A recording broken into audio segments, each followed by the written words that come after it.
Welcome to Paratruth Reborn. This is a pre-recorded show on 107.7 FM New Orleans and United Public Radio Network. My name is Justin. And I'm Eric. And tonight we've got an amazing story for you guys. We are bringing on Ashley, Roland, and Shannon Alexander to talk about the documentary It's Coming. Ashley, a wife and mother of 5, has been beset by supernatural entities since she was 11. After returning to her family's ancestral Brooklyn apartment, she begins to witness strange events in her home and learns that her children are now experiencing the same.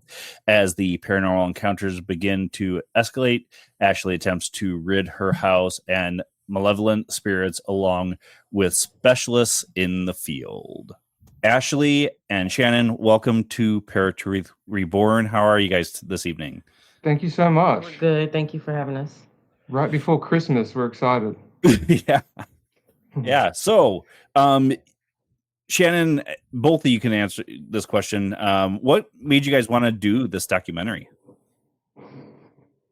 I did not actually plan about doing anything in the paranormal realm whatsoever. I was just doing research about people with sleep issues with insomnia or sleep paralysis. I've struggled from sleep problems my whole life, and I was just curious about it. I didn't know if I wanted to do a film on it, if I was doing research or what the case may be. But it stemmed from there, and I met Ashley, who mentioned she had experienced sleep paralysis as a child, and it really grew from there when I spoke to Ashley and her kids, when I subsequently met her kids who were experiencing similar issues. Yeah, I think the fact I couldn't sleep was due to, and still is due to, this, the spirit realm. I can hear it, I can see it, so it affects my sleep. So that's basically how it got into that. Yeah, I'm right there with you. After opening myself up, they want to whisper in my ear all the time, and it's annoying. So I completely get it. Well, now, Ashley, when you were 11, what really made you start communicating with the entity known as Max? Okay, so it started before I was 11, but when I was 11, something different happened. I got touched. I had never gotten touched. I could always see them, but there was never a point where one was able to put their hands on me. And Max did that. So I think that threw me into, I had no choice, at that point, but to try to communicate and figure out what was exactly going on, because then it was something I couldn't ignore anymore. The house that it happened in, my mom was experiencing things herself. We had priests come, they tried to bless the house. And ultimately, we ended up moving from that location. So that location itself was very, very active. Okay. Did you find that when you moved that the entity ended up following, or was that like a whole new thing that started up in the new place? So it definitely followed me. And when I see these spirits, most of them I've never seen before. I call them like passers, people that have just died and are just wandering around. But there has been multiple ones that have followed me my entire life, to the point where I'm just used to those. So honestly, I think it's more scary sometimes when one I've never seen before tries to communicate. Right. Yeah, that's a hard thing in and of itself. And then just watching the documentary, you guys were catching multiple ones coming in as you're filming. So have you always had that ability, I guess is the correct term to use, where you can see and hear them? Yes, I've definitely had that ability. But as I got older, the communication, it seems like they wanted to communicate more. And I think some of them, I still get this to this day, where they're just as surprised I can see them, like it would be the other way around. And I think once they realize that, especially if it's one that's, just sleepless. I had this one say that she couldn't find her body, and she just, kept proceeding with that. So I call them like unsettled. Mm-hmm. That happens a lot for a lot of them, I feel like are unsettled, to be honest. Okay. Hey. Now, Shannon, for you, like, have you always been a believer in the paranormal, or was this something that kind of awoke you to the other Definitely. side? I didn't have a huge interest per se in it. I mean, I watched the same films and read the same books as everybody. I wasn't an avid paranormal follower or anything. I hadn't experienced anything myself up until I had met Ashley and her family, though. Okay. And that happened pretty quick, and that really did open my eyes out to the next realm and change my philosophy on life and how I see things in general, thanks to Ashley. It was quite life-affirming in a way, knowing that this isn't all there is. And I feel like I've seen so much proof, having documented Ashley and the family for 7-8 months or however long it was. It was a long time. But then our subsequent relationship after that, I've known them for a few years now, and doing other screenings that we had, odd little things that happen, I've become well aware of where they're at with things, and so it was very eye-opening. Yeah. Mhm. Well, now, how did you handle that for yourself? Because I know, like, we've met a lot of people who've were kind of new to learning about the other side, and about spirits, and that it kind of hit them hard. And for some people, it's very jarring, and they didn't know what to think. So, how did that work for you? Was it just like, oh, well, hey, there's clearly something on the other side. I guess we'll believe it and keep going, or were you kind of like fighting with it a little bit from? I mean, at the time, in the moment, you don't really think a lot about it. It's definitely in hindsight you realize, wow, that was a lot of activity that we captured, that we saw. It was disturbing hearing the kids talk about their feelings and their fears. That was the most tough thing, I think, to witness. Them thinking they're going to die, and they're being scared of things and everything. At some points, that wasn't the whole case, though. Yeah. For me, I have not experienced anything. They don't want to have anything to do with me. These spirits, they have not been invaded in any which way. I don't experience anything outside of Ashley and the places that we've been to and documented. No. Okay. So you notice a lot on the documentary that Ashley's seeing a lot of things, experiencing a lot of things.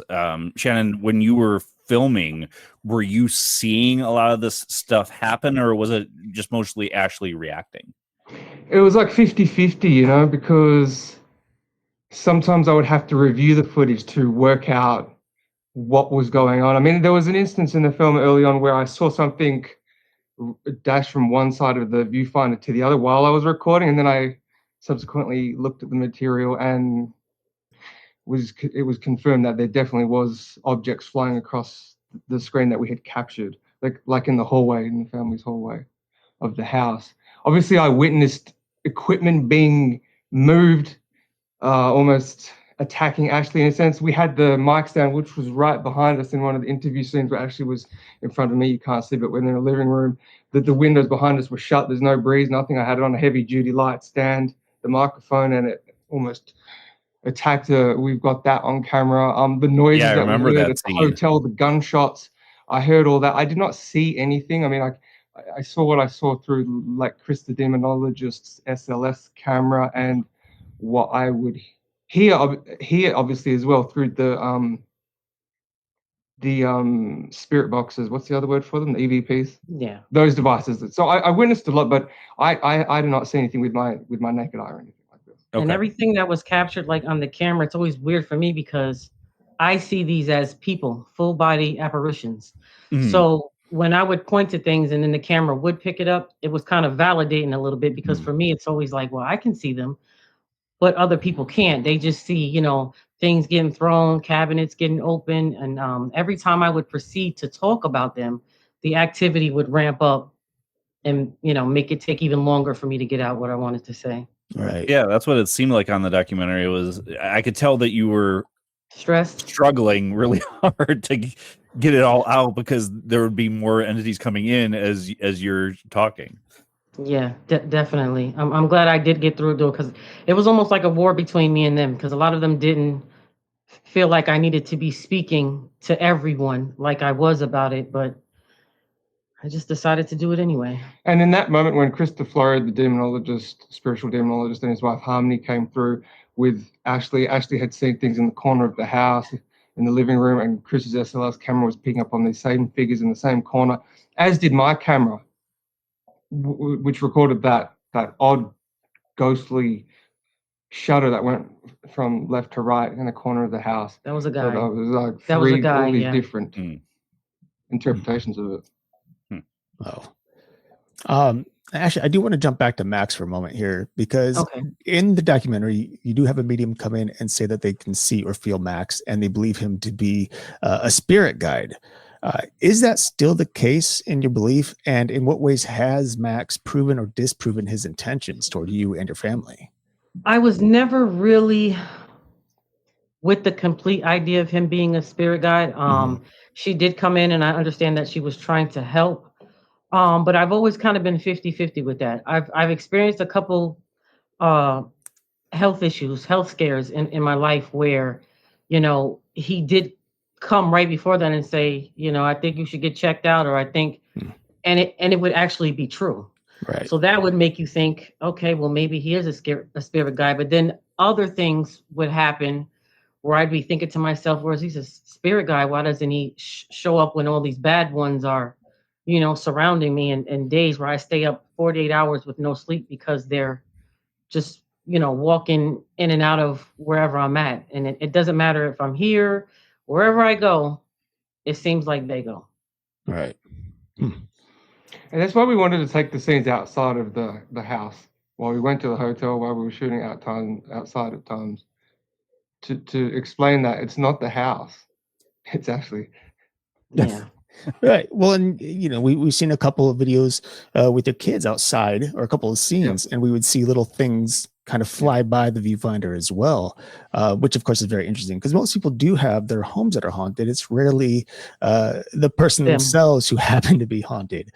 So it's a rather unique situation. And in this documentary, it's something that isn't really touched on that often in the broad media of paranormal documentaries. A lot of these people are going in, they're looking at homes and the properties, and on occasion it's like, okay, well, the home and the property don't seem to be the issue, it's the person that is grounded in. It's kind of rare. So to see that here as well, I guess, Ashley, at what point did you start to really notice spirits and realize they were spirits? And how has that door kind of just remained open for you? Because I know there was, during the documentary, you're saying you wanted the spirits gone, but then in following scenes, we would see you communicating with the spirits, which is kind of like a contradiction, So I was just curious to get your view on that and what you were fighting with there. I think during the filming, I was getting a little upset with the spirits, because it seemed like I couldn't, every time I would say what I wanted to say, they would do something. And I've been asked this question, would I want the ability lost completely? And to be honest, I don't know who I'd be if I couldn't see them. I've been seeing them since 11, but I would say around 14, I kind of knew exactly what was going on. I knew that it wasn't just the house I was in, that it was me. And I had accepted that. And I feel like every one that I've come across has not been bad. My issue is my son, it seems like he can see them just as much as I can. He even comes to get me, and he'll tell me, like, there's someone standing in the living room. Could you describe him so I can see if it's the same person? And it is the same person. So we can see the same thing. Okay. He's so young. I don't think he would know how to navigate. He does, he doesn't know, like, can I trust this? Can I not trust this? And I think that's my problem. I'm an adult, so right. I can kind of get through it. But if I had to lose the ability to help him out, I would do that. But I know that that's not, I wish I could do that, but that's not how it works. Right. Obviously, there's nothing I can do about that. I can only try to encourage him to just try to ignore them as much as you can, like cancel them out, because the more you engage, the more right that gives them to keep coming further and further and doing more and more things. Right. And actually has 5 children, and it seems as though just one, Javier, has the most. Yeah, he's like me. Has a gift. My youngest can see them, but it doesn't bother her. Gift/curse, whatever it is, however you look at it. Yeah. Definitely.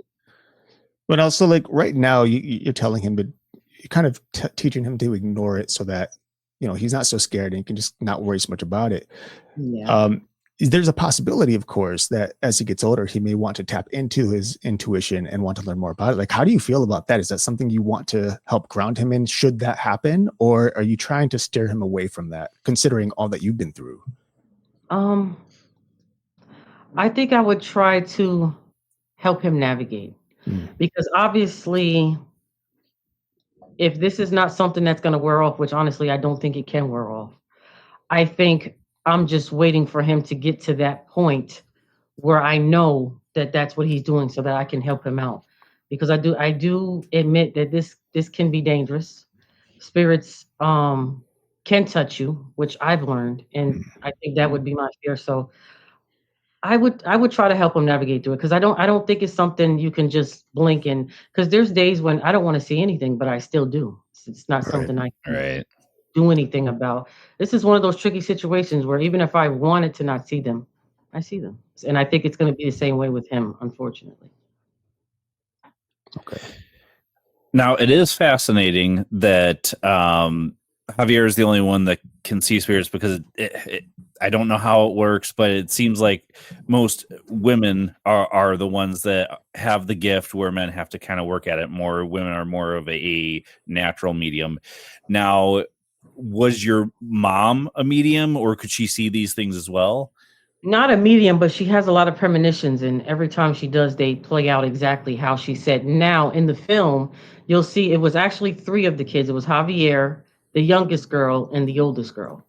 So when my daughter was experiencing the same type of things, when she's 16 now, but when she was Javier's age, she was going through it. And her personality is more like mine. She handled it very well, to the point now where even if she sees stuff and she tells me, it doesn't bother her. She'll just tell me just so I know, like, there was a lady in the living room last night, that type of thing. My youngest, I think she still gets scared when she sees something, but so out of the 5 kids, it's really 3 can see, 2 just. Okay. And that's actually good. 2 just. The 3 that are in the Right. Yeah, I don't know if they're just ignoring it, but whatever they're doing, it's working, and I don't get any complaints. But the other 3 definitely see, just not as intense as Javier. Javier is seeing full body apparitions. He can give you descriptions just like I can. So I think my worry is really Javier. Okay. So now, Shannon, let's talk a little bit about the documentary in and of itself. I'm a filmmaker as well. I work in the film industry, so I do a lot of producing and editing. So when you came to the table to produce this, like, how did you go about weaving the story? Like either in production itself, or even through the edit?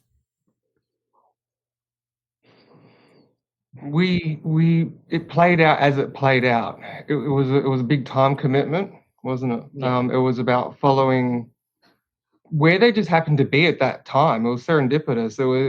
The kids had been witnessing a lot of these encounters.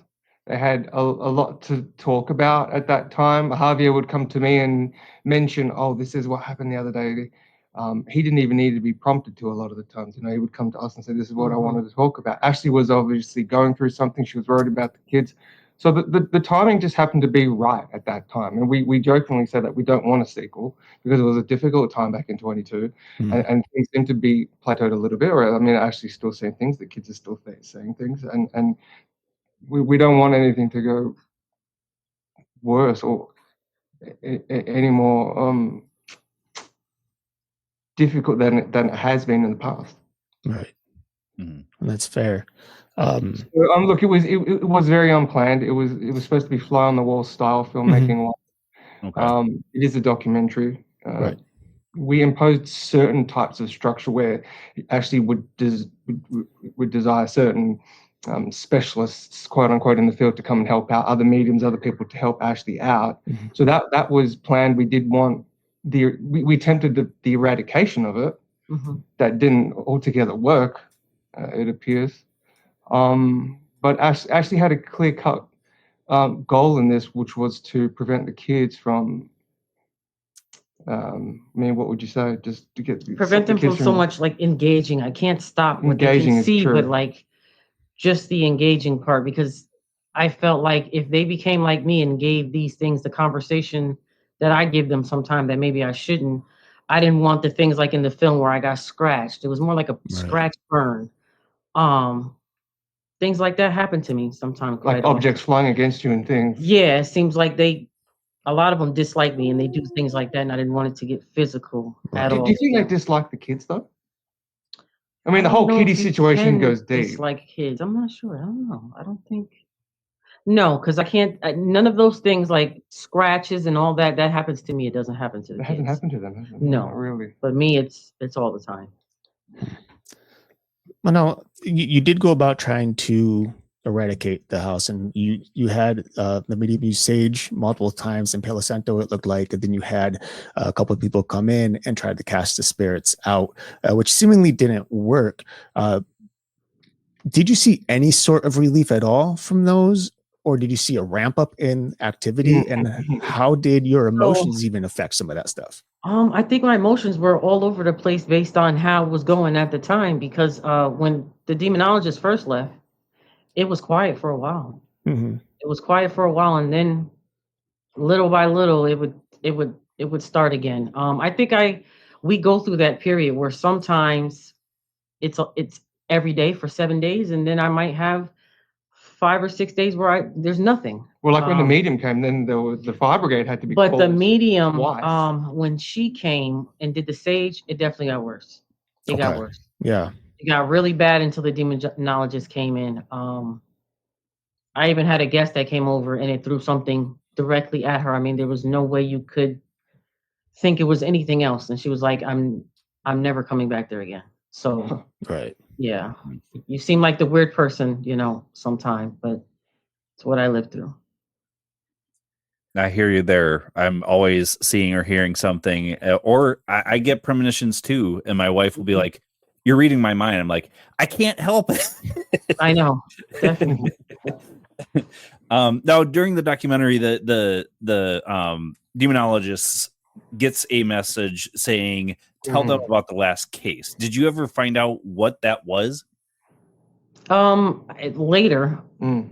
So I wasn't aware. You had spoke to him first? Well, it was definitely related to another case that had gone dormant for months, but they're intelligent beings, and then they left Chris. They basically, the person who was dealing with this other issue that had apparently had it cleared for the longest time, called Chris right after that was said, pretty much. Yeah. Within half an hour of you getting that message saying this is what happened, and something else sparked up at that house, and that other person, they saw something crazy. I tried to ignore it because that person was telling me to ask him that for like 5 minutes straight, and I was ignoring it. And then they provoked the person that Chris had tried to help. So the entity that was supposedly removed from that person's house was basically telling me he removed nobody. I'm still here. And then that happened after. I just wasn't aware that that person had called him right after I said that. But I think you could tell Chris what was going on. That was ticking over in Chris's mind. He could definitely tell something was up. He contacted me later, like a few months down the line. Also, he looked a little jarred by that comment. I recall him turning to his wife and saying, "Don't just ignore them." And of course, Justin and I, we're in 2 different states, so we're watching the documentary at the same time. And I texted him immediately. It's like, "Oh, something's off there. Like something. There's something weird happening." But that happens more often, unfortunately, a lot more often than you would think, where demonologists or spiritists, mediums will go in and try to cast out a spirit and think they do, but the spirits are so smart that they just kind of lie dormant for a while and they disappear, leaving people vulnerable. Because, here's one thing, like I'm a Christian, so, and I've cast out demons before for other people. And one of the craziest experiences I've ever had in such cases was a woman I was working with who lived like 5 hours from me. She called me to tell me about this demon in her upstairs room that would always look down the stairs at her son. Black figure, red eyes, gave me some very specific details that I didn't tell anybody at my church about. But one night I was at church, we were in a group, and I was telling them can we pray for such and such about this entity in their house? And we started praying. And one of my buddies, who absolutely is scared to death of like spiritual warfare, comes up to me and says, "I just had a vivid image And he tells me exact details of what the spirit looked like that this woman told me was in her home.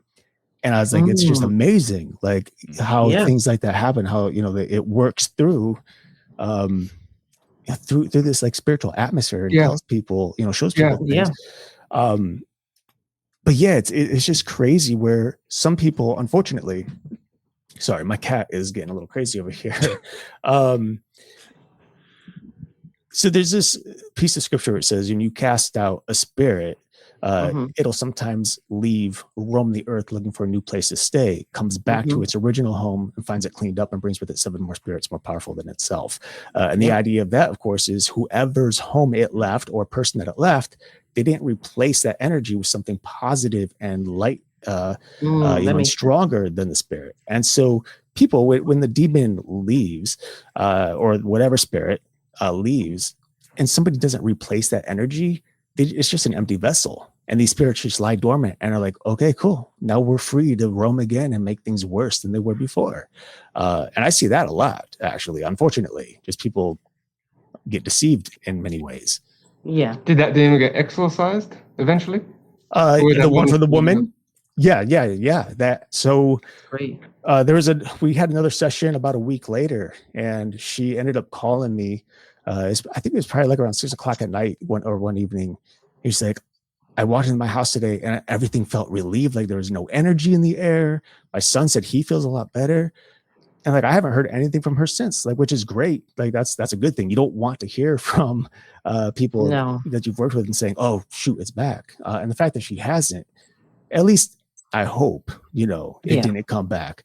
But she hadn't reached out since then. She was happy. Everything seemed cleared, and she was good to go. And, you know, so the spirit just left on its own accord, you say? Not on its own accord. You did something, right? So, yeah. So you're a demonologist in a sense. In a sense, yeah. I mean, I feel like the word demonologist is a very broad term because you have demonologists who are very much rehearsed in the mythology and the theoretical process of demons. So there's a lot of names, for example, supposed names of demons that we can find in various books on demonology. Unfortunately, it's all theological, and therefore they're not proven. They're not proven theses. Like these are names that people come up with. How, where, we don't know. And honestly, it's rare that a demon would even give its name up. Yes, very rare. So you just read some scriptures and you did. Yeah, scripture. So a lot of mine is a lot of what I do is just through scripture and through faith. Okay. You have people who go in and try to cast out spirits on their own will. Like we command you in the name of Jesus, to leave. I don't do that. I just pray. Well, you notice how Chris said when he said that during the documentary, everything got very quiet immediately after that, which is odd. It did. Yeah. Now he's not Vatican ordained. He's self-taught, but saying certain things like that was interesting. What was it? Yeah. Well, I'm a Christian, so I've had to have them come to certain locations that I lived at, and I've seen how it works, and sometime it works and sometime it doesn't, unfortunately. You can just pray and hope for the best. But I have seen it work in certain places where that entity was not in that place anymore. So. Right. Well, and unfortunately, that's how it is. Like we see that even in scripture too. Some of Jesus's disciples come to him one day and say, Lord, we tried to cast out a demon and it won't go. Can you help us? And he's like, you have little faith. You have to pray for these to leave. And not just cast them out yourself, So there's various ways that you can cast out spirits. In the Christian practice, obviously the Vatican, they tend to think you have to be Roman Catholic and ordained in order to do this, which is just bogus. Yeah. Like I'm non-denominational now. I would probably call my church more of a Baptist church, but I've seen so many variations of Christianity of people who walk in with faith and they're able to cast out these spirits either just on their own accord or through prayer or whatever.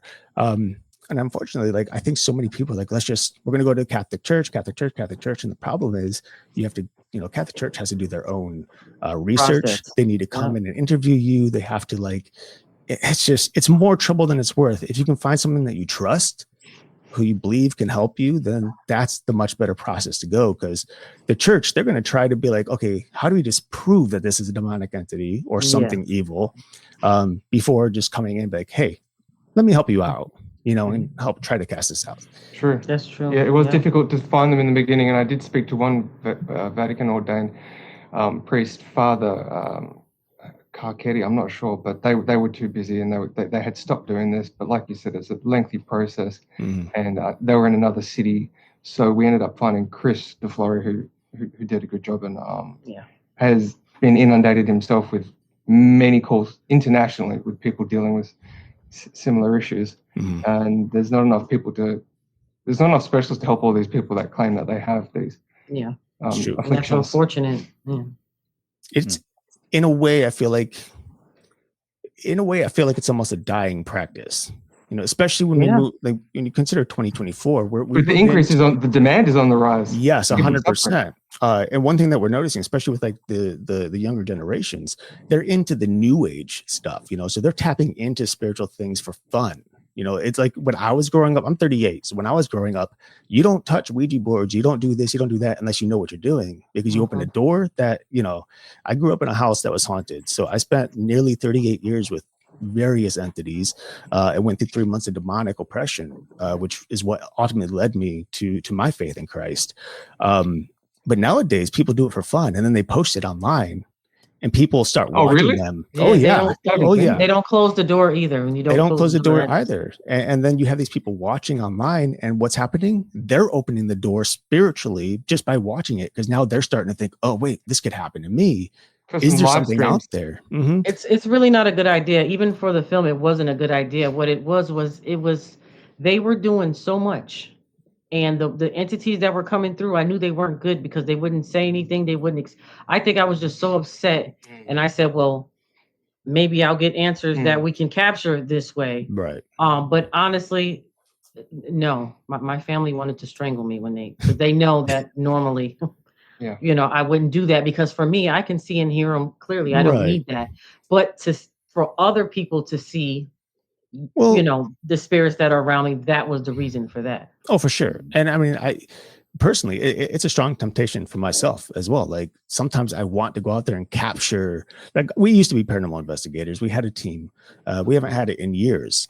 And I've personally tried to stray away from it, but there's times where I'm just like, I feel engaged. Like I'm getting pulled into something. And I'm like, I have to like, there was a time in Savannah. I was living in Savannah, Georgia for a while. And there's this tree called the hangman's tree. And there's stories about some demonic entity that hovers around it, and people would touch it and things would happen. Everybody's like, okay, well, we're not touching that. And like, I get drawn to it. And what do? I put both my hands on this tree, and my sisters lose their minds. Like, what are you wrong with you? It's like, I don't know. Like, I don't know. It's one of those things that some of us have. Like, you just what happened when you touched it? There's a lot of stuff in Savannah. I hear a lot of So stuff. Nothing crazy happened for me. Like, I didn't feel like there's anything that happened. I fell into some depression for about 3 or 4 days after that. Yeah, that's common. Just like in those cases, we call it more of a negative oppression. So it's like you feel the negativity of the energy surrounding you. From the entity, and you just kind of float with it, and eventually it'll drift off. Hopefully, I try to do a lot of cleansings and try to meditate, sit in prayer a lot to try to really just brush off the negative energy. I do a lot of things, taking a shower is. I believe that works. 100%. There's like so many ways that you can wash negative energies or just cast out entities. And a lot of people think, oh, it has to be sage, or it has to be Palo Santo, or you got to use a cross, or whatever. It's like, no, it's all about your mentality. It's your belief and your faith in what you're doing, the ritual, in order to cleanse it. I've got friends who are they practice Reiki, and they use charcoal soap every night to whatever wash. Helps. Yeah, and for them it works because negativity feeds off negativity, right? It does. Yeah, it does. And it can make you can inhabit their emotions, their sadness, their all of that, anxiety, depression. It definitely happens. And it's all tied in. It's amazing how easily energy can affect us. Something we've talked about on the show many times is the idea of the psychic vampire. And this is basically people who exert a type of energy, which is often negative and can affect you. It drains you. Like, are you ever around certain individuals or maybe in a public place and you leave there just feeling exhausted and drained? You're like, why? It's because there's these quote unquote vampires, whether or not that's what they call themselves, but they're able to draw energy from you, and you kind of just become, I guess, weighed down. Your shoulders are weighed down. You just want to go home. You want to sleep. You want to do nothing. And that happens so often because energy is this thing that is constantly around us, and it fluctuates between good energy and negative energy. And we have to learn to find that balance, Yeah, that's not easy to do sometimes. No. It's definitely not easy to do. But yeah, I get it. Now, Ashley, has there been any practices that you've used that have like worked 100%? 100%? No. Being honest, I would say no. I don't think anything I've ever done worked 100%. I think I've gotten almost, this is going to sound weird, I've gotten better at ignoring what I see. Okay. If that makes any sense. Now there are times where no matter how much I want to ignore, I can't, depending on the situation, or did they throw something and almost hit me again? You know what I mean? So even if I'm trying to stick to the practice of ignoring, when those things happen, I don't ignore. And what normally happens is now we get into a big word battle and stuff is being thrown. So I'm trying to control that. I really am, but it's very hard. And I think it's a very thin line because it's almost like invading my privacy at times. Right. That's the way it feels. Like sometimes I just want to have a night where I'm watching a show instead of having someone walk clearly across the living room screen. Right. Plus the whole process is so draining. It is. There's times where I've even been depressed after for some reason. Just everybody knows me. That I'll spend 2 days sometimes just not talking to anyone, and it's because I'm so drained, and I know that that's not normal. So I'm working on it though.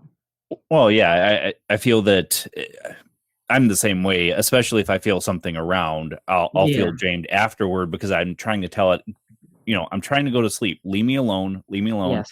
And I'll wake up drained because it's one of those things where it's not going to listen to you regardless of what you do. If it's something malevolent anyways. Especially at night when you're trying to sleep. Because for me, I can hear, they're not talking to me when I'm sleeping, but I can hear the conversations amongst themselves. So there's times where I'll know just from the voices, it's like 4 of them in the hallway talking about whatever they're talking about, and I can't tune it out. So what happens? I end up staying up, walking around the house, It can be crazy. Yeah.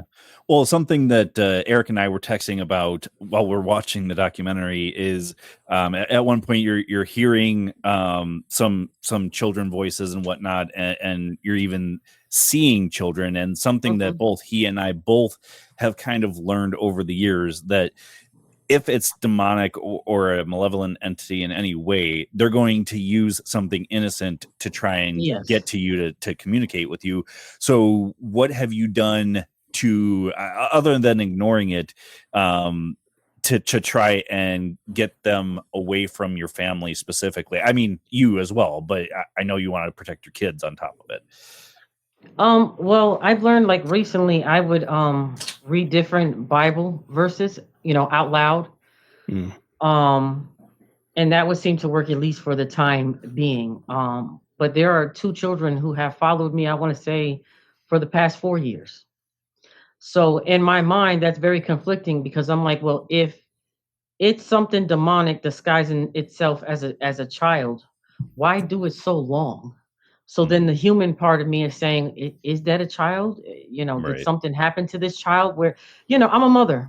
So that they play on that too. Absolutely. Because you start to feel bad, but definitely for the past 4 years, there's definitely 2 children, or children-like figures, I'll say, that have been around. But when I can get a bad feeling, I read some scriptures, and at least for that time being, they seem to dissipate forward. Do you think the figure Javier was dealing with, Kitty, was a child? No, I don't. But it might have appeared as one. It might have appeared as one, but to me, when I looked at it, it's an adult. He kept referring to it as a he, she, genderless being, but we didn't really get into how old or the age of it per se. Yeah, I don't believe that was a child. Wait, no, he did say man, and it was a tall figure, so I guess not. Yeah, definitely not a child. He didn't present as a child either. No. Yeah. It's amazing, like, how long an entity, especially a demonic entity, will allow itself to pretend to be a child for years if it has to, because they're so good at the long game. You know, those Time means spiritual nothing entities, for them in that realm. There's no time. It doesn't. right? It doesn't exist. And you know, to them, it's like, oh, we can play this game for the rest of your life, and the longer they do it, the more you start to second guess yourself, and that's the point. You know, they want you to give in and believe that there's something that they're not. In fact, that's what I see a lot in terms of the quote unquote enemy. It wants to deceive. I mean, they go around as angel, portraying itself as an angel of light, and you know, sorry, my cats are climbing my curtain right now, and I'm like trying to stop them. We have a cat, so okay. They're 4 months old, so they're still. Oh, yeah, that's new. But yeah, like even when it comes to scripture, like it helps for a little while. Sometimes it helps, you know, really well. But in this case, like these are still spirits that are originally from heaven. These are angelic beings. Like they're like, we know the scriptures. Like, cool, you read a couple of them. I know it inside and out. And yes, there's power in it because of he who inspired it, right? The Lord. But aside from that, you know, it might push them away a little bit, but it's not always enough to keep them at bay. So I think it's an immediate, it's more of a like, you know, something that works immediately, but it doesn't last long. The words are so damaging to them that, okay, we'll back up for now. Like that's the way I feel like it kind of. That's fair. Yeah. That it kind of goes with them. For sure. And I think because they know I can see them, I'm not just, you know, a regular person where they're haunting somebody's house and, you know, knocking things over. Like the look that some of them give when I look at them and they realize like she can really see us. Right. Those ones sometimes tend to stay around. And I don't know if it's curiosity, because sometimes I get that feeling, but either way, most of them I would rather not engage with. For sure. You know, and one thing that's interesting about negative entities, especially, you tend to see much larger hauntings within a home around people. For some reason, there are more spirits gathered there when there's a negative haunting, almost as if it's imprisoning these spirits there, either to use up their energy or, you know, whatever purpose they have. We see that over and over again in many stories with people that we've talked to or that we just see on TV, honestly, like a lot of things like Ghost Adventures, for example. That's a big show that you tend to see that a lot on negative hauntings. They're talking to a lot of spirits and like, why are they here? Like, why do you think they all rushed in that? I've seen that happen even in my own situations, where sometimes it seems like there's one head one controlling all the ones that are around at that time, and the looks of some of them even look afraid of that other entity. Yeah. So I mean, that makes sense. So when Chris was here and they all flooded in, what prompted that, did you? Well, for me, what I feel like prompted it at was that time, Chris reading scriptures, and they were a whole bunch of them coming in. It was a lot. And you I said think 30 or something. I think that they were called by what we were doing. The cameras, like, what are they doing? Is she really doing this and telling everyone? It was that type of thing. But I had never seen that many at one time. They were coming through my walls. One even walked clear through the front door. You know, the door was closed, but I mean, you can just see them just coming in, and they're all looking at me like as if to tell me I should be quiet. Yeah. So that's the only time I think I really got shooken up, because most of the time I'm so tough that, you know. Oh, you look shook, all right. They really, they don't really affect me. But crying on the couch for some reason, when they were coming in, it was one of them.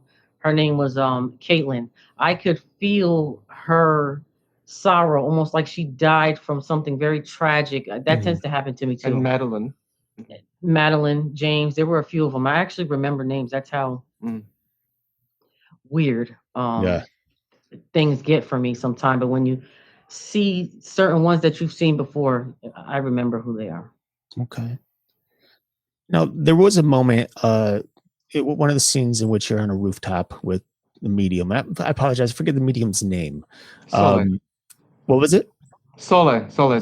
Okay. So you and Sole are on the roof, and she's doing a sage cleansing for you. There's thunder in the background. It's very, kind of creepy and eerie. And Shannon, like, she comes back and says, "Oh, I forgot to sage you," and she sages you. What was your feeling? Was that the first time you've been saged, or like? It actually was. That's a good point. Yes, because she hadn't done that in the past. No one had done that in the past, and then she realized, wow, this is getting a little bit out of it wasn't really out of control, but there was a lot of communication right at that time. And yes, there was thunder going on at the same time when you're talking about Lionel's grandfather, right? Who had passed and smelling the scent of smoke. He was lingering and things. Again, it was just a lot of oddness that had culminated at that point. But yes, then I got saged. I had not experienced anything myself though that night on that rooftop. The sage apparently caught a light when I wasn't there though. That was not captured on camera, which was a bit odd. We took a break for a minute. He went to do something, and me and her were talking, and the whole sage stick just caught on fire. The entire thing, right, like on the actually table. On fire. Like flames at all? And then when crazy. When it went off, you would never be able to tell that. You would expect it to be black, like the whole thing burnt. Right. It wasn't. It was just like nothing ever happened. And me and her, we actually got nervous for a second, like, okay, is this gonna spread? Because it's on top of like a wood table or whatever we use. So that was quite I think the spirits knew that we were about to, for sure. Shannon, tell as a some more of the filmmaker, story. As a filmmaker, how disappointed were you that you didn't get that shot? Very. A lot of things that I missed out on, I'm telling you. As soon as I leave, it's like they're tricksters, they're playing on me. As soon as I came into Ashley's house, lights would start flicker on and off. And there was a lot that we did not capture. I'm just glad that we did, because it solidifies what Ashley had been talking about, the kids' testimony. It was all about backing everything up. And you don't really see a lot of documentaries like this where we capture things in the moment live. It's always reenactments. Right. Actors and overblown scenes. There's none of that. We don't have any reenactments. It's very observational. We had a lot of weird stuff during we did Q&As right before the film came out, and there were things happening live that the people could see. And then also we had people that would contact us the next day and say, I don't know what happened, but after that live, there's things happening in my house. Just weird things. There's a couple Q&As where I had called out random people that I knew something was going on with, and one lady started to break down and cry because she didn't know how would I know what was going on in her life. You through a screen. They weren't even there. It's all electronically done, which was really eye-opening. This person wasn't even in front of you live. They were in some other part of the world through a screen. On a Zoom call. It's again, it's just amazing how the spiritual world can communicate even through technology the way that it does. This is something we've seen a couple of times, especially on like TV shows. You'll get like a warning before watching it, like about a doll, for example. Like, this doll is so dangerous that some people may not want to watch this video, because there have been people who've claimed things have happened just by seeing the doll on TV, and it's crazy how that, how that works through technology. But also we see this expansion of paranormal belief and the supernatural and the things that are happening in this world because of technology. I mean, the internet is so widely used by so many people that they could be shining a light on it. Totally. I think it's people the getting energy. more in touch of things, more open to things, the way children are as well. I think it revolves around energy, to be honest, because most spirits need the surrounding energy, whether it's from a person, whether it's from electronics. And I think that since we're all using a lot of electronics now, like that's how we talk to each other a lot of the time, I think they're kind of stealing energy during the moment. And that's how things like that happen. That's what I believe. It doesn't have to be true, but that's, if you think about it, that's kind of what it sounds like. That's a valid point for sure. I mean, we had screenings here, and there were wires that were flicking up and down, and voices from outside. And we go in the hallway, and no one was there, and odd little technical things. There was and voices and things that other people were hearing the same voices that were hearing. Ours. It was not ours. But I'm just thinking about it now, looking around. It's wild. Wow. That could have been a whole other documentary in itself. So I think we've captured enough. Now, Ashley, you had mentioned. I'm sorry, Shannon. You had mentioned that the documentary kind of started out as trying to figure out like the sleep paralysis situation that you were having and finding sleep issues. Just people with sleep issues in general. Now, has that continued since you've done the documentary? No, it's interesting. My interest has waned in that. I mean, I'm still interested. I've got books about it, like why we sleep and things like this. It's categorizing all kinds of things that I was curious about, like being a night owl or being a morning person. I've always been a night person, things like that have been confirmed. But no, I haven't really gone down that track of that initial impetus of making a documentary about sleep per se. No, it all developed into It's Coming, the documentary, and that's where the work resides, in It's Coming. Okay. Shannon, something that's kind of controversial for people when it comes to paranormal documentaries is the use of music and sound effects in the edit. I mean, I know that you're using that to set atmosphere. What is your view? Like, why did you choose to use the music when you did, as opposed to just letting things be quiet and kind of allowing the microphone to pick up anything that could be happening in the background? I mean, I spent so long on the sound mix to not make the music overbearing. It was designed to be as absolutely subtle as possible. Mm-hmm. It's not even music, it's sound design. It's synths, it's things like that needed some type of punctuation on the atmosphere. But there's actually no music in there at all. There's no composer. It's just a bunch of sound design elements that underscore what Ashley was going through. But the music had nothing to do with what was seen or what was actually recorded through EVP or anything like that. It was just supposed to be very subtle atmospheric choice. Mm-hmm. But I did not want that to be overblown and sensationalized. Yeah, for sure. I mean, I think he did an incredible job. I'm glad you heard it, because a lot of people don't even know it's there. You really? have to have a keen ear, because it's so subtle, and even just getting the mix levels right. We wanted to keep it very low. Mm-hmm. Now we are getting close to the end, but I wanted to ask you guys if you could have anybody take anything from this documentary, what would it be?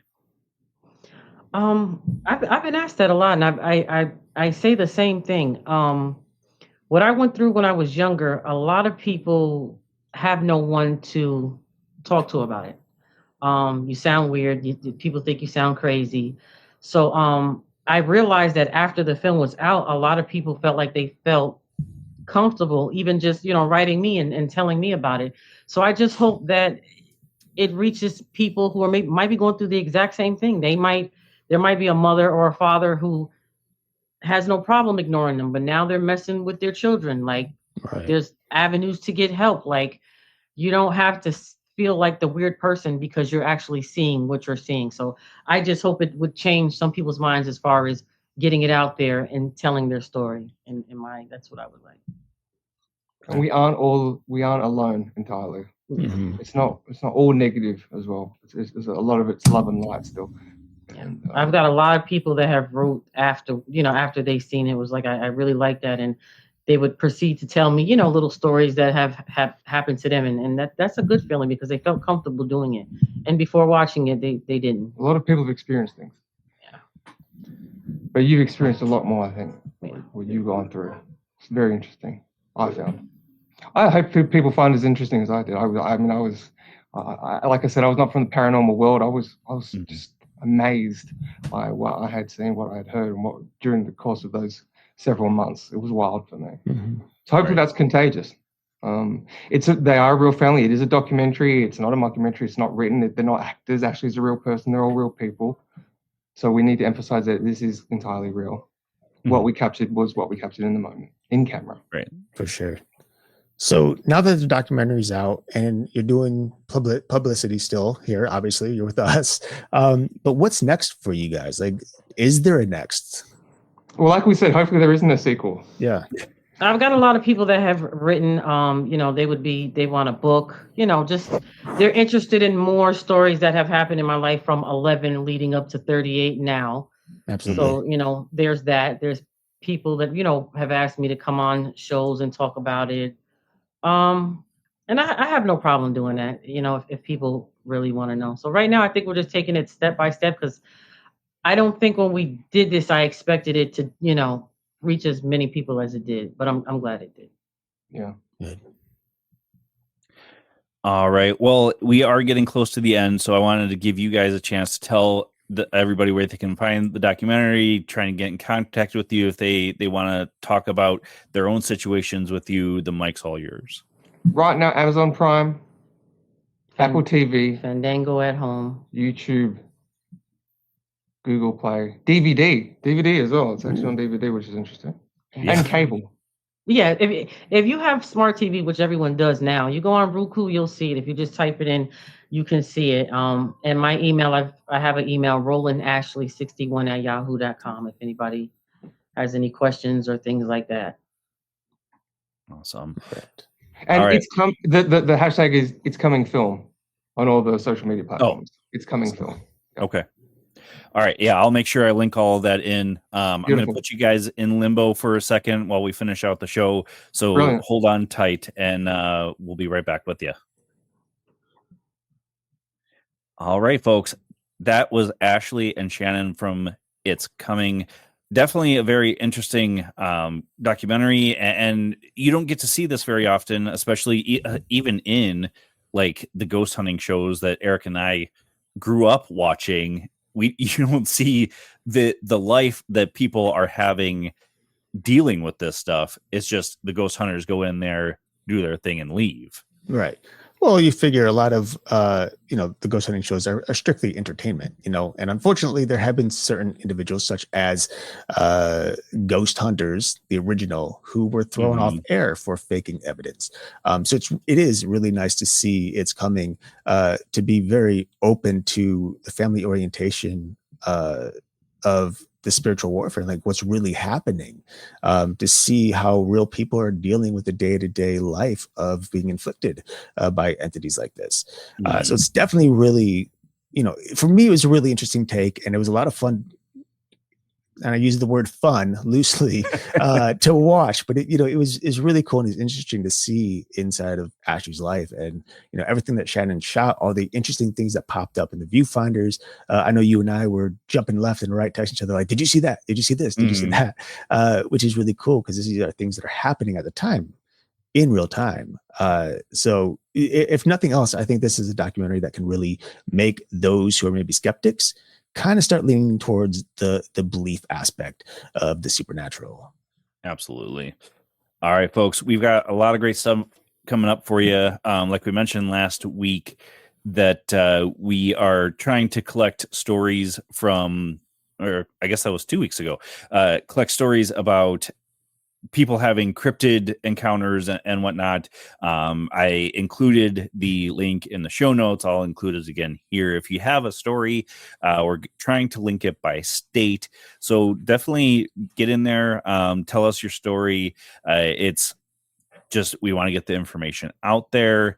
If you don't want to be on air with us, we can just share your story online or on the show. And then if you don't want your names mentioned or anything like that, of course we can keep those out as well, but definitely check that out.